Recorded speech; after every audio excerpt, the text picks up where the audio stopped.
नमस्कार दोस्तों, टॉप भोजपुरी में आपका स्वागत है। दोस्तों, जानकारी के लिए बता दें कि खेसारी लाल यादव के रंग दे बसंती फिल्म का टीजर देख पवन सिंह भी हुए हैरान। जी हां दोस्तों, आप लोगों ने सही सुना। तो दोस्तों, क्या है ऐसा इस फिल्म में बताएंगे इस वीडियो में। लेकिन उससे पहले अगर आप हमारे चैनल पर नए हैं तो वीडियो को लाइक कर चैनल को सब्सक्राइब कर लीजिए।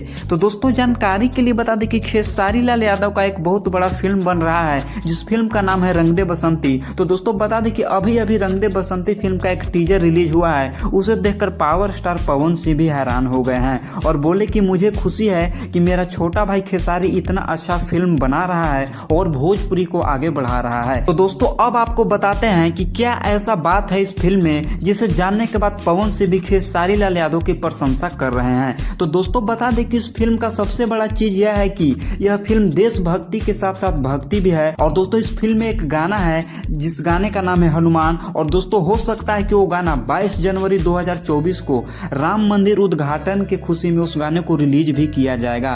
तो दोस्तों, खबरें भी आ रही कि उस गाने में 5000 लोगों को भगवा कपड़े पहनाकर खेसारी लाल यादव के बैकग्राउंड में डांस कराया गया है, जो कि सनातन धर्म के लिए बहुत बड़ी बात है। तो दोस्तों, जानकारी के लिए बता दें कि खेसारी लाल यादव के इस गाने से खेसारी फैंस ही नहीं बल्कि पूरे भारत खुश हैं और खेसारी लाल यादव को पूरे भारत धन्यवाद दे रहे हैं। तो दोस्तों, खबरें भी आ रही कि खेसारी लाल यादव ने एक लाइव के माध्यम से कहा है कि आप इस गाने को रंग दे बसंती फिल्म में ही देखते, पर मैं 22 जनवरी 2024 को राम मंदिर उद्घाटन की खुशी में मैं इस गाने को पहले ही रिलीज कर रहा हूं। और दोस्तों, खेसारी लाल यादव ने भी कहा कि ये भोजपुरी का सबसे बड़ा गाना होने वाला है। तो दोस्तों, आप इस गाने को सुनने के लिए कितना उत्सुक हैं एक कमेंट बॉक्स में जरूर बताइएगा। और रंग दे बसंती फिल्म का आप कितना इंतजार कर रहे हैं ये भी कमेंट बॉक्स में जरूर बताइएगा। और दोस्तों आप राम मंदिर उद्घाटन से कितना खुश हैं ये भी कमेंट बॉक्स में जरूर बताइएगा। तो दोस्तों, तब तक के लिए इतना ही। अब मिलते हैं अगली वीडियो में।